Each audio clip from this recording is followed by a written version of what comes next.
आज रतनगढ़ आना हुआ है।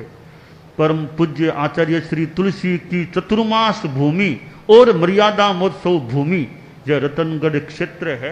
अनेक बार यहाँ आना हुआ है। परम पूज्य आचार्य महाप्रज्ञ जी आचार्य तुलसी जिनका यहाँ प्रवास हुआ है, गोलछा ज्ञान मंदिर जहाँ कितनी बार प्रवास हो चुका है।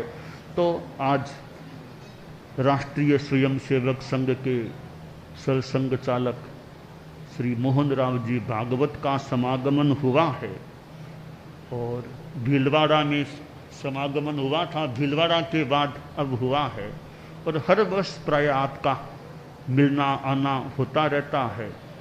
और जो मनीषी व्यक्ति होते हैं, चिंतनशील होते हैं और एक संगठन के नेतृत्व को धारण करने वाले होते हैं, तो ऐसे व्यक्तियों का भाषण, ऐसे व्यक्तियों का चिंतन जिससे कोई कल्याण की बात सामने आ सके, तो ऐसे जो मनीषी व्यक्ति हों, जो भी ज्ञानी मनीषी हों, उनकी बात सुनने से भी ज्ञान बढ़ सकता है, ज्ञान मिल सकता है।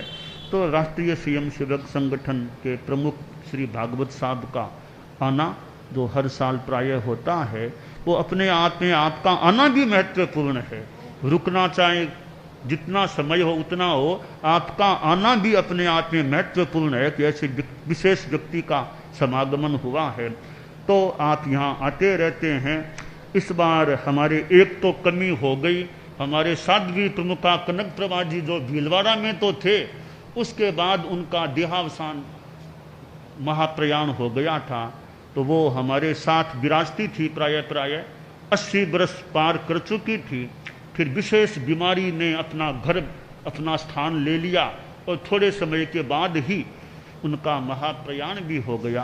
तो वे अब नहीं रही। बहुत लंबे काल तक उन्होंने 50 वर्षों से ज़्यादा समय तक एज ए साध्वी प्रमुखा उन्होंने हमारे धर्म संघ में अपना स्थान रखा था, यानी सुशोभित किया स्थान को, सेवाएं दी थी। तो वे पधार चुकी। बाद में हमने नए साध्वी प्रमुखा जी की नियुक्ति की।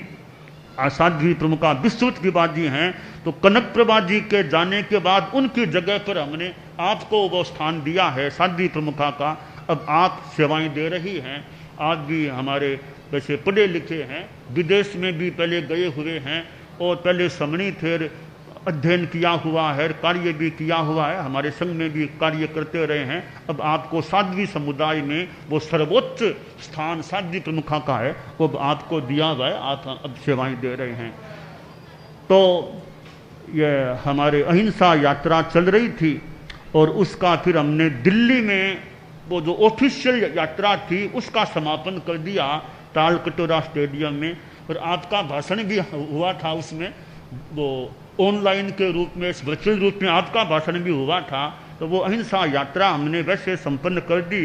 वैसे साधुओं की यात्रा अहिंसा यात्रा ही मान लें, जहाँ जाएं अहिंसा की बात होती रहे, खुद भी अहिंसा का पालन करते रहें, चलते चलते भी अहिंसा का पालन करें, तो किसी रूप में वो साधु की यात्रा अहिंसा यात्रा ही मानी जा सकती है। तो फिर भी एक जो उस रूप में जो प्लानिंग के साथ यात्रा शुरू की थी, उसको हमने वहाँ संपन्न एक समारोह के रूप में कर दिया था।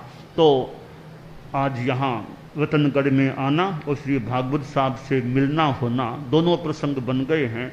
तो भागवत साहब भी खूब अच्छी सेवा, आध्यात्मिक धार्मिक सेवा देते रहें, खुद स्वयं में चित्त समाधि बनी रहे, स्वयं की व्यक्तिगत साधना भी अच्छी चलती रहे और दूसरों को भी सन्मार्ग दर्शन प्रदान करते रहें। खूब अच्छा रहे। मंगल।